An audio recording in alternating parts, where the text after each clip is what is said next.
दूर किसी जंगल में पक्षी खुशियों वाली जिंदगी गुजार रहे थे। वो सब पक्षी दोस्त थे। उसी जंगल में एक कालू कौवा और मटकी कौवी भी रहते थे, जो किसी दूसरे पक्षी से दोस्ती नहीं करते थे। वो हमेशा अकेले ही रहते और दूसरे पक्षी को तंग करते थे। कबूतर, आज तो मजे ही आ गया। इतने मजे के अमरूद, दिल करता है खाते ही जाऊं। अरे करिश्मा, जल्दी से अमरूद खाओ और यहाँ से निकलो, वरना कौवा आकर लड़ना शुरू कर देगा। कबूतर और चिड़िया अमरूद खाकर जाने ही वाले थे। इतने में वहाँ कालू कौवा आ जाता है। ओए कबूतर और चिड़िया, तुम दोनों यहाँ क्या कर रहे हो? वो किससे पूछकर तुम दोनों ने अमरूद खाए? क्यों, ये जंगल तुम्हारा है क्या? हमारी मर्जी, हम इस जंगल में आकर जो मर्जी खाएं। हमें किसी से इजाजत लेने की जरूरत नहीं। ओए कबूतर, इस चिड़िया को ले और यहाँ से दफा हो जा और दोबारा इस जंगल में कदम न रखना। चलो करिश्मा चिड़िया, यहाँ से। ये कौवा तो किसी को भी इस जंगल से कुछ खाने को नहीं देता। फिर कबूतर और करिश्मा वहाँ से चले जाते हैं। अगला दिन हो जाता है। करिश्मा भोजन की तलाश में घर से निकल जाती है। रास्ते में उसे पेपरी कबूतर मिल जाता है। अरे कबूतर भैया, आप कहाँ जा रहे हो? मैं भोजन लेने के लिए अमनपुर जंगल जा रहा था। पर पेपरी कबूतर, अमनपुर जंगल तो यहाँ से बहुत दूर है। आपको तो वहाँ से वापस आते आते शाम हो जाएगी। क्या करूं करिश्मा बहन, मेरे पास तो और कोई चारा भी नहीं। कौवा यहाँ इस जंगल में न आने देता और न कुछ खाने देता। मुझे मजबूरन वहाँ अमनपुर जंगल जाना होगा। मैं तो नहीं डरती इस काले कौवे से। मैं इसी जंगल में जाऊंगी और भोजन भी लेकर आऊंगी। क्या तुम्हें मरना है इस काले कौवे के हाथों? तुम्हें पता नहीं वो कितना खतरनाक है। पिछली बार टीटू तोते ने उस काले कौवे का मुकाबला किया था, लेकिन कालू कौवा बहुत ताकतवर और खतरनाक है। उसने टीटू तोते को बहुत पीटा और उसे जान से मार डाला। ये बोलकर पेपरी कबूतर वहाँ से चला जाता है। करिश्मा चिड़िया कबूतर की बातें सुनकर सोच में पड़ जाती है कि अब इस कालू कौवे से कैसे जान छुड़वाए।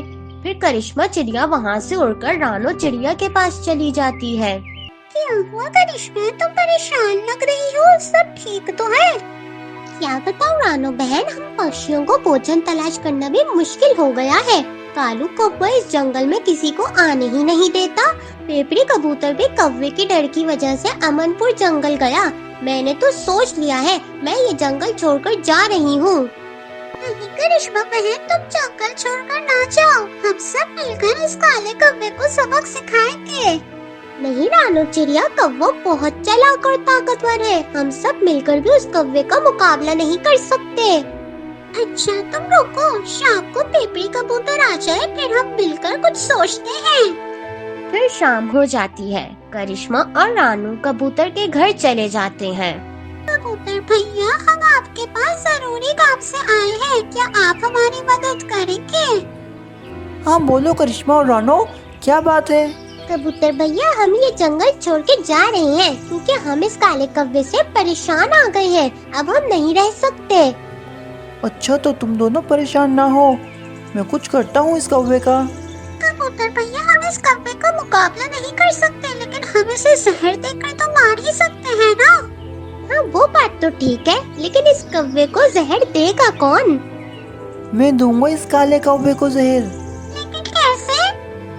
हम काले कौवे को अपने घर दावत में बुलाएंगे और फिर इसे खाने में जहर डालकर दे देंगे। फिर ये तीनों ऐसा ही करते हैं। एक दिन तीनों कौवे की अच्छी सी दावत करते हैं और बहुत सारे खाने बनाते हैं। कौवा शौक से मजे ले लेकर खाना खाता है और थोड़ी देर के बाद वो जमीन पर गिरकर मर जाता है। जंगल में सर्दियों का मौसम शुरू हो चुका था। पूरे जंगल में बर्फबारी हो रही थी। सभी पक्षी सर्दी की वजह से अपने अपने घरों में छुपकर बैठे हुए थे। मम्मा, मुझे बहुत ठंड लग रही है, जिसकी वजह से मैं सो नहीं पा रही। अच्छा मेरी बेटी, तुम्हें ठंड लग रही है, मैं अभी हीटर चला देती हूँ। फिर करिश्मा चिड़िया हीटर चला देती है और हीटर की हीट से पूरे घर में गर्माइश हो जाती है। वो दोनों माँ बेटी सुकून की नींद सो जाती है। ऐसे ही मज़ेदार कार्टून देखने के लिए हमारे चैनल को सब्सक्राइब करें। Please like, comment and share. मम्मा मम्मा मुझे बहुत ठंड लग रही है। ठंड की वजह से मेरे पूरे जिस्म में करंट सा घूम रहा है। पोपो बेटा, आप मेरे पास आ जाओ। इस समय मेरे पास ना चलाने के लिए हीटर है ना कोई लकड़ी। मुटकी, ठंड तो बहुत बढ़ गई है जिसके कारण मुझे भी नींद नहीं आ रही। हमें कैसे न कैसे करके सर्दी से बचने के लिए कुछ तो करना पड़ेगा। ये तीनों पूरी रात ऐसे जाग जाग कर गुजार देते हैं, जैसे तैसे करके सुबह हो जाती है। बेटा टूनी, मुझे बहुत जोर की प्यास लगी है। सर्दी के कारण मैं घर से बाहर भी नहीं निकल पा रही थी, लेकिन अब तो बर्दाश्त से बाहर हो गई। मैं नदी पे पानी पीने जा रही हूँ। फिर करिश्मा चिड़िया नदी पर पानी पीने चली जाती है। वो अभी पानी पी ही रही थी तो इतने में कालू कौवा आ जाता है। कौवे भैया, इतनी सर्दी में आप यहाँ क्या कर रहे हैं? करिश्मा चिड़िया, क्या बताऊँ, सर्दी का मौसम आने के कारण रात में ठंड बहुत बढ़ जाती है और इस समय हमारे पास ना तो कोई हीटर है और ना कोई सूखी लकड़ी। कल रात भी हमने पूरी जाग कर गुजारी है। कौवे भैया, मेरे पास कुछ सूखी लकड़ी पड़ी हुई है, अगर आप बोलो तो मैं आपको दे दूंगी। चिड़िया नेकी और पूछ मैं तो बहुत परेशान था कि सर्दी के मौसम में सूखी लकड़ी कहाँ से मिलेगी, लेकिन तुमने तो मेरी सारी परेशानी दूर कर दी।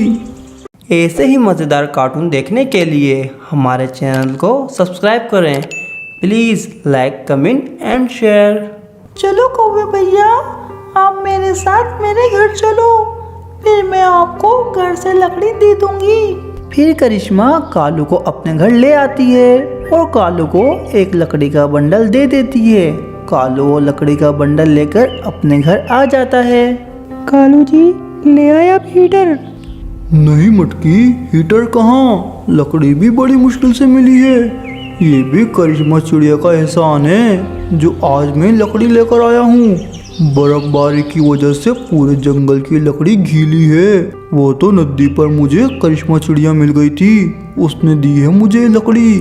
मैंने सोचा था कि आप तो हीटर लेकर आएंगे, मगर आप तो ये लकड़ियाँ ले आए। इतनी ठंड में ये लकड़ियाँ क्या करेंगी? मटकी, शुक्र करो कि लकड़ी मिल गई, वरना आज की रात भी हमें सर्दी में गुजारनी पड़ती। पापा, कल भी मुझे बहुत ठंड लग रही थी। हाँ, सही कह रहे हो, शुक्र है ऊपर वाले का, वरना कल की रात के बारे में तो सोचकर मेरी हालत ही खराब हो गई थी। फिर रात हो जाती है। पूरे जंगल में बर्फबारी बहुत ज्यादा हो रही थी। कालू भी अपने घर में लकड़ी जला लेता है।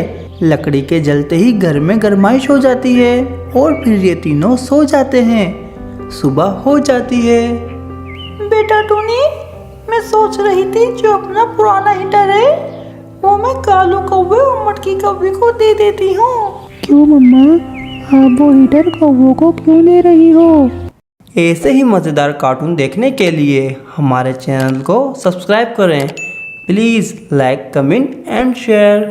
बेटा टूनी, जब मैं कल नदी पर पानी पीने गई थी तो मुझे कालू कौवा मिला था।